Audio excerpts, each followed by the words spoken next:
उनका ultimate aim तो ये था कि वो chief of the army staff बनना चाहते थे और इस हवाले से ये आपको भी जाहिर है, आपको पता है कि मियां मोहम्मद नवाज शरीफ साहब तक भी सिफारिशें गई और उनसे भी वादे किए गए और फिर यहां से खान को पता चला कि जी ये तो डबल गेम हो रही है, आप ये तो मुझे इस्तेमाल कर रहे हैं, मैं इस्तेमाल हो गया हूं और अपने ओहदे के लिए ये बात ऑन रिकॉर्ड है ना, बहुत सारे आपके सीनियर। जी बिल्कुल, देखिए जनरल फैज हमीद का मकसद ये था कि तरीके इंसाफ जो है अगले 15-20 साल इक़्तिदार में रहे और मैं आगे जाके ना सिर्फ आर्मी चीफ बल्कि उनके अज़ाइम उससे भी बड़े थे। जो प्रेसिडेंशियल सिस्टम की बातें की जाती थी तो वो चाहते थे कि मैं इनके सियासी मफादात को फरोग दूं और उन्होंने बानी चेयरमैन पीटीआई को अपना लीडर माना हुआ था। और उस वक्त एक और अनहोली अलायंस था जी कि ये बेसिकली आपने देखा होगा जिस तरह रशिया के अंदर रास्पुतीन की एंट्री होती है जारीना के through, tsar Nicholas II defunct हो गया था और एक सुपरस्टिशन की बेस पे रास्पुतीन और जारीना जो थी वो रशियन वो पूरी मोनार्की खुद चलाते थे। तो यहाँ पे भी जनरल फैज हमीद की जो एंट्री हुई थ्रू बुशरा मानेका वो इसी तरह हुई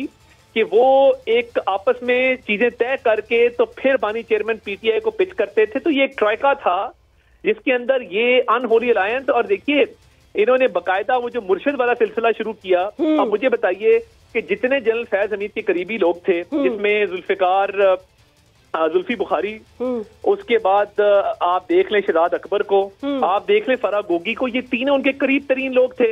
ये तीनों मुल्क से बाहर टाइमली क्यों भाग गए? क्योंकि इनको भगाया गया और ये सारे लोग मिलकर ऑपरेट करते थे। और ये जो जादू टूना और ये जो मामलात थे, बकायदा इनका एक अफसर था जो पीर का भेष बदल के तो जाके सारी बातें बताता था कि जी ये होने वाला है, वो होने वाला है। ये स्टेट क्राफ्ट है, this is the state of Pakistan, जिसके अंदर जनरल फैज हमीद जो हैं वो बानी चेयरमैन पीटीआई की क़यादत के अंदर ये सारे मामलात कर रहे थे। और जो पंजाब में करप्शन हो रही थी जिसमें फराह गोगी मुलव्विस थी, जिसमें जुल्फी बुखारी साहब, ये सारे मुलव्विस थे। तो ये तो बकायदा इनका एक अनहोली अलायंस था और ये बैठ के इन मामलात को तय करते थे और करप्शन की इंतहा थी पूरे मुल्क के अंदर। सब्सक्राइब करें और बेल दबाएं ताकि कोई खबर रह न जाए।